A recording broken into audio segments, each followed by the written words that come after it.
안녕하십니까? 정성산 TV입니다. 북한 정권은 겉모습만으로 본다면 세계에서 지구력이 가장 좋은 공산주의 정권이다.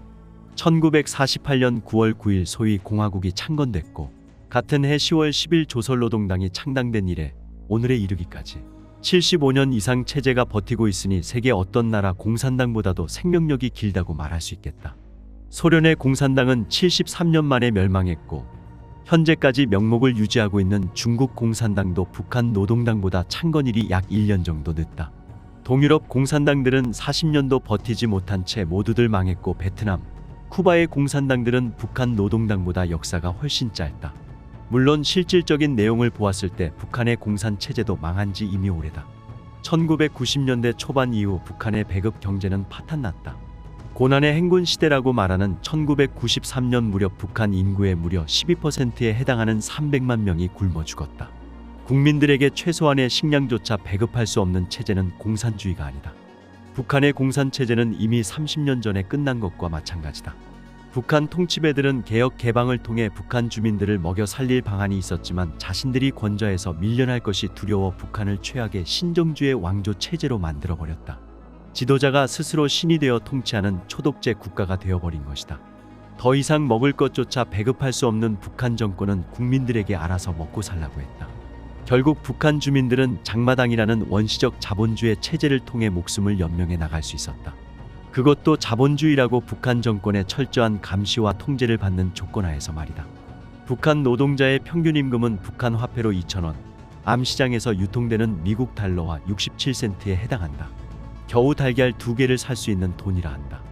배급도 없고 월급도 미미한 처절한 상황에서 장마당을 통해 모진 운명을 헤쳐가고 있는 북한 주민들은 홍수에 떠내려오는 인간 시체 대신 돼지를 건진다.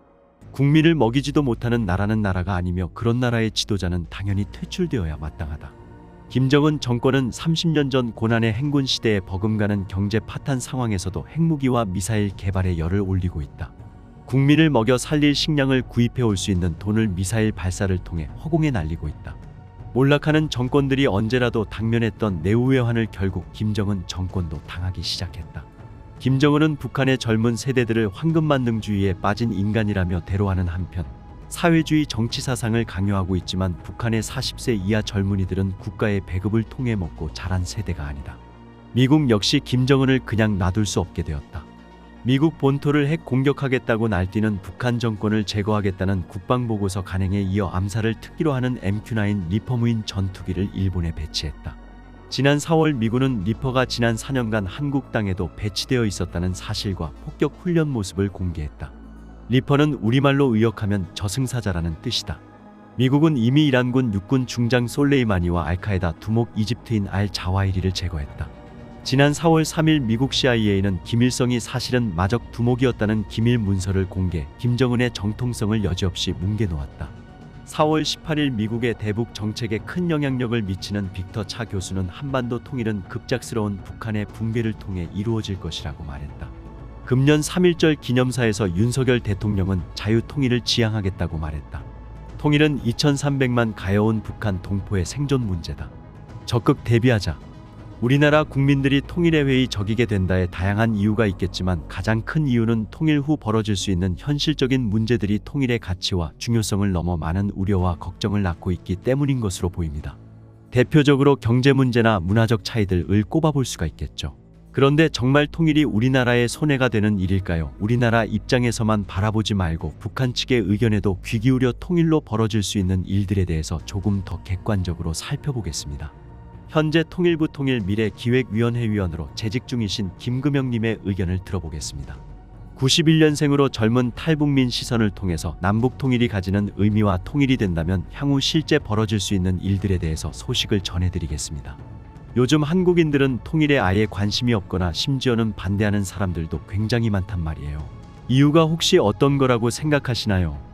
이유야 정말 다양하게 많이 있겠지만 대표적으로 우리가 지금 꼽을 수 있는 몇 가지의 큰 이유는 첫째, 통일에 대한 시각이 너무 불투명해졌기 때문이라는 생각이 들어요. 그러니까 우리가 과거에 통일하면은 여러 가지 당위성이라는 게 존재했잖아요. 한 20년 전만 하더라도 이산 가족이 많이 남아있고 또 한국 전쟁을 경험하신 분들도 많이 생존해 계셨기 때문에 동족상잔의 아픔이라든가 이런 것들에 대해서 다시는 이런 일이 벌어지지 말아야 하고, 또 같은 민족이기 때문에 통일해야 한다는 그런 민족 담론에 기초한 굳건한 어떤 통일에 대한 여론이 있었는데, 간이 좀 지나면서, 특히나 시간이 지나는 동안에 북한이 정말 트롤을 많이 했잖아요. 핵미사일도 개발을 하고 핵도 개발하고, 또 한국을 상대로 정말 입에 담기 어려운 욕설 매일 하면서 비호감도가 굉장히 높아졌다는 것에 대해서 사실 사람들이 이제는 우리가 왜 통일을 해야 되는지에 대한 당위성을 찾지 못하고 있습니다. 과거에는 우리가 이산 가족 1000만 명 시대라고 해서 통일에 굉장히 긍정적이고 통일 여론을 주도하는 사람들이 약 1000만 명 정도가 있었다면 지금은 10분의 1도 안 남았을 겁니다. 특히나 MZ세대들은 흔히 하는 얘기 있잖아. 통일되면 우리나라가 뭐 더 잘 살게 될 것이다. 그런 어떤 눈에 보이지 않는 것보다 당장 현실 내 눈앞에 닥친 취업이라는 육아 문제라든가 이런 여러 가지 현실적인 문제가 더 크게 보일 수밖에 없고, 또 통일이 됐을 때 마냥 장밋빛 미래라고 얘기하는 건 거짓말이잖아요. 우리 사회 내에서도 이렇게 단합이 안 되고 서로 이렇게 싸우고 있는데, 통일이 되면은 우리와 전혀 다른 생각과 전혀 다른 환경에서 자란 2300만인 인구가 우리와 하나가 된다는 건데, 그 상황을 쉽게 받아들이고 우린 민족이기 때문에 통일해야 되라고 이해할 수 있는 사람은 저는 없다고 봅니다. 지금 우리 세대가 통일에 반대하는 건 당연하다라는, 통일 이후에 가장 크게 걱정하는 부분들은 어떤 거라고 생각하시나요? 대표적으로 우리가 지금 한 70년 가까이 서로 떨어져 살다 보니까 그 떨어진 시간 동안에 발생한 다름이 존재합니다. 서로 문화적으로 다르고 가장 큰 이념적으로 다르고, 그니까 북한 사람들은 자유민주주의에 대해서 전혀 경험해본 바가 없고, 특히나 우리 한국 사람들 같은 경우에는 북한의 어떤 그 사회주의 독재라 그가 혹은 예전에 90년대 동구권 사회주의 나라들이 어떻게 몰락했는지 잘 봤기 때문에 그런 어떤 사회주의 이념에 대해서 굉장히 큰 거부감, 레드 콤플렉스를 가지고 있잖아요. 그러다 보니까 서로 정말 다른 진영에서 달았던 사람들이 하나가 됐을 때 그걸 어떻게 융합이 될 수 있을까가 문제이고, 문화적으로 우리는 굉장히 개방적이고, 뭐 잘 아시겠지만 K-팝 지금 세계를 휩쓸고 있잖아요.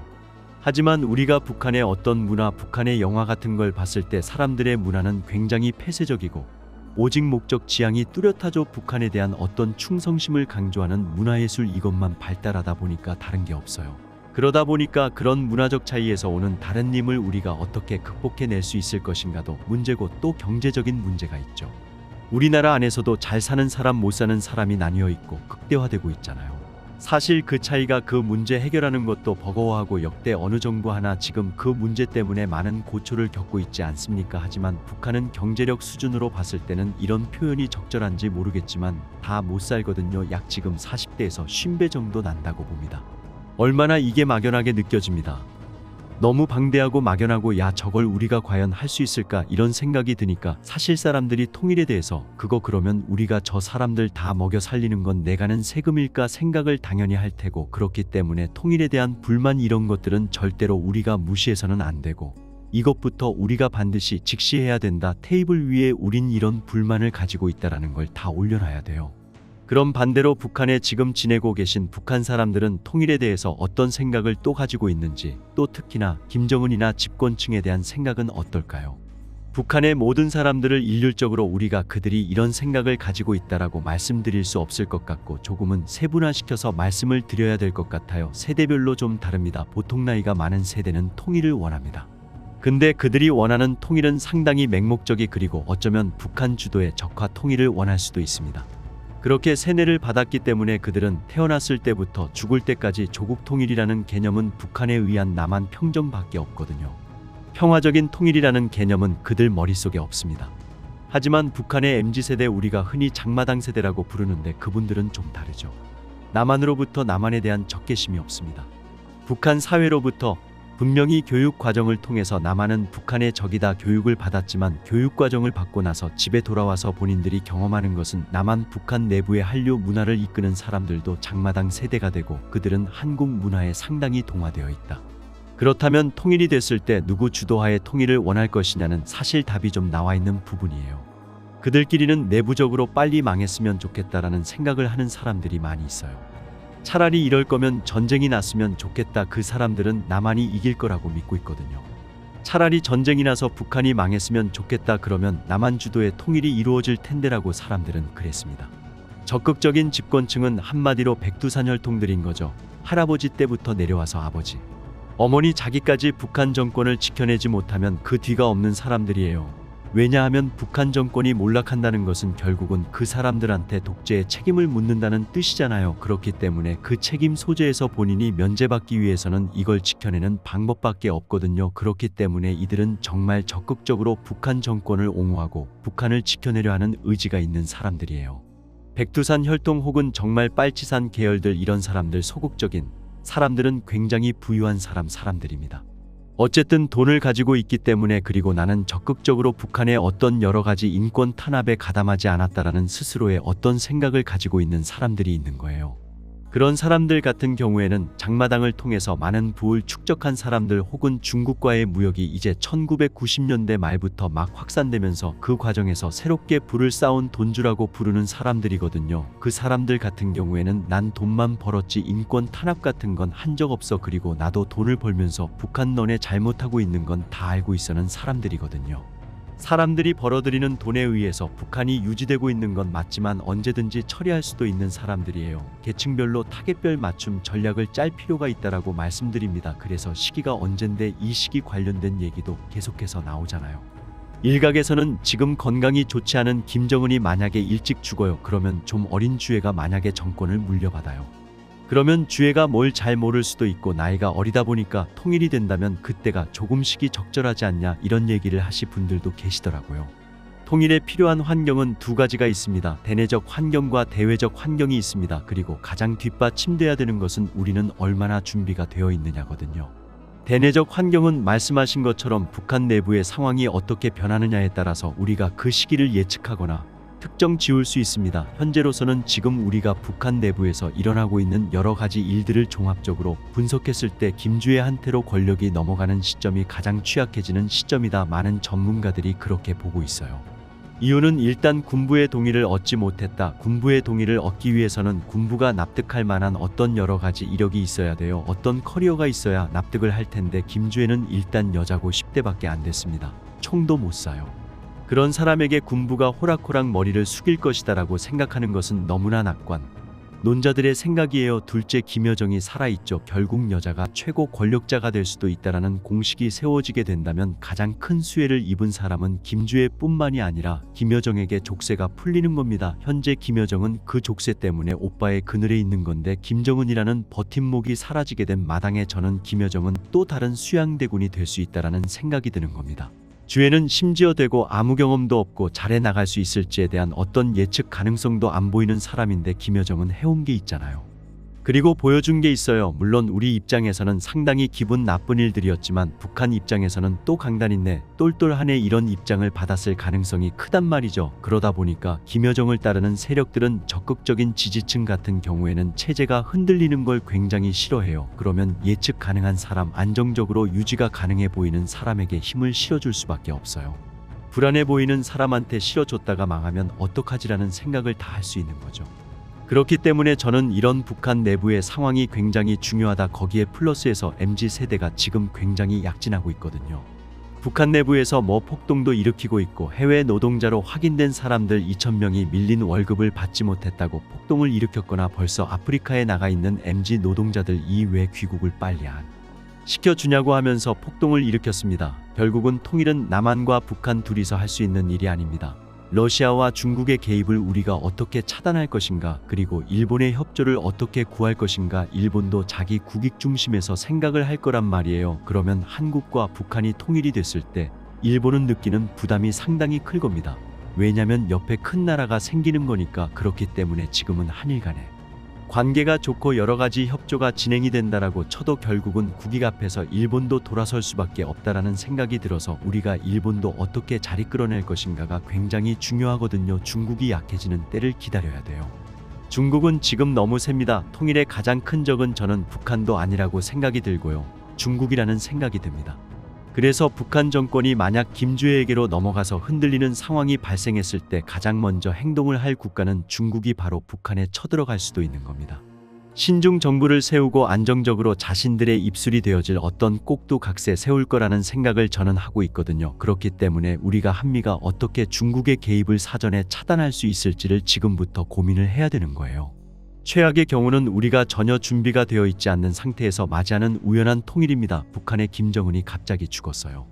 어느 순간 대량의 난민이 한국으로 들어온다던가 그런 상황은 있을 수 있거든요.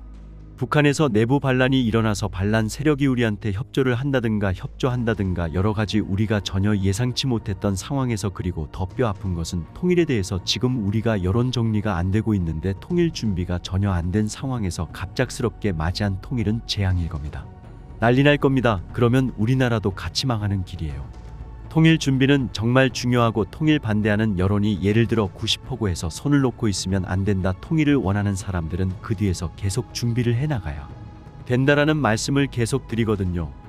통일은 우리 손에서 무조건 디자인해야 되고 우리 손에서 기획되어야 된다. 그리고 북한 체제 붕괴에 의해서 갑작스럽게 맞이하는 통일은 재앙이기 때문에, 자체로 재난이 때문에 우리는 북한의 급변 사태를 안정적으로 관리하고 수년 혹은 그 기간이 얼마가 될지 모르겠지만 어쨌든 북한의 어떤 경제력이 그가 북한의 사회 인프라 정면에서 한국의 4분의 1 정도의 수준이 올라올 때까지는 서로 따로 관리하는 것이 맞다라고 저는 주장을 합니다. 그래서 북한 정권 교체가 이루어져야 되고요. 우리가 통일을 준비하기 위해서는 북한 정권 교체를 통해서 북한의 한국과 합리적인 대화를 나눌 수 있는 지도자가 나와야 돼요. 그게 먼저 그들이 어떤 경제 협력이나 그런 걸 통해서 그들이 어느 정도 준비가 되었을 때 그 다음에 통일을 얘기하는 것이 맞지, 지금부터 먼저 통일을 이야기하기보다는 우리 현실 앞에 놓여져 있는 문제부터 얘기하는 것이 실질적으로 통일을 준비하는 자세라고 말씀드립니다. 북한 사람들은 여전히 배가 고프고 북한 사람들은 여전히 하고 싶은 게 너무 많습니다. 그들은 굉장히 훌륭한 잠재적인 동력이 될 수도 있다는 생각이 들어요. 통일을 긍정적으로 얘기할 때 성공에 목말라 있는, 한번 정말 잘 살아보고 싶은 욕망이 가득한 사람들이 저기 있다. 저 사람들에게 우리가 일자리를 제공하고 저 사람들한테 일할 수 있는 기회를 준다면 그건 그 자체로 우리도 같이 힘을 낼 수 있는 시너지 효과가 있을 거다. 우리가 지금 노동력이 부족해서 외국인 노동자들을 데리고 와서 여러 가지 부대 비용이 발생하잖아요. 근데 사실 북한 사람들이 만약 통일이 됐을 때 그들을 우리가 새로 노동시장으로 개척할 수 있다면 언어적인 교육은 크게 문제가 없습니다. 정말 성공을 해보고 싶은, 배불리 먹어보고 싶은 욕망 가득한 사람들이 우리의 훌륭한 노동력이 될 것이고 우리 발전을 견인할 수 있는 새로운 잠재적인 성장 동력이 될 것이다라고 늘 얘기를 하는 표현, 저는 그게 가장 큰 차이인 것 같아요. 통일은 굉장히 지난하고 괴롭고 고통스러운 과정이 될 거예요. 통일의 동력은 다시 살아날 거라는 생각이 들고 늘 하는 말이지만 통일을 얘기하는 사람들이 거짓말을 해서는 안 됩니다. 통일은 장밋빛 미래가 아닐 수도 있어요. 하지만 우리가 이런 생각을 해보자고요. 우리가 통일을 안 하고 북한이 중국에게 넘어가서 우리와 중국이 국경을 맞대는 일이 발생을 한다면, 그것이 38선에서 중국군과 우리 군이 총뿌리를 마주대야 되는 상황이 온다면 우리는 그걸 어떻게 받아들일 것인가. 통일에 대해서 그것이 너무나 우리한테는 방대한 주제이기 때문에 회피하고 싶어서 피해버린다면 우리는 역사의 죄를 짓는 거라는 생각이 들고요. 그럴 때일수록 우리가 조금 더 머리를 맞대고 어떤 것이 가장 현실적이고 어떤 것이 실현 가능한 방법인지에 대해서 지혜를 모아나간다면 분명히 길은 보일 거라 생각합니다. 정성산TV 좋아요, 구독, 알림은 큰 힘이 됩니다. 후원해주시는 모든 분들께 가열차게 멸공.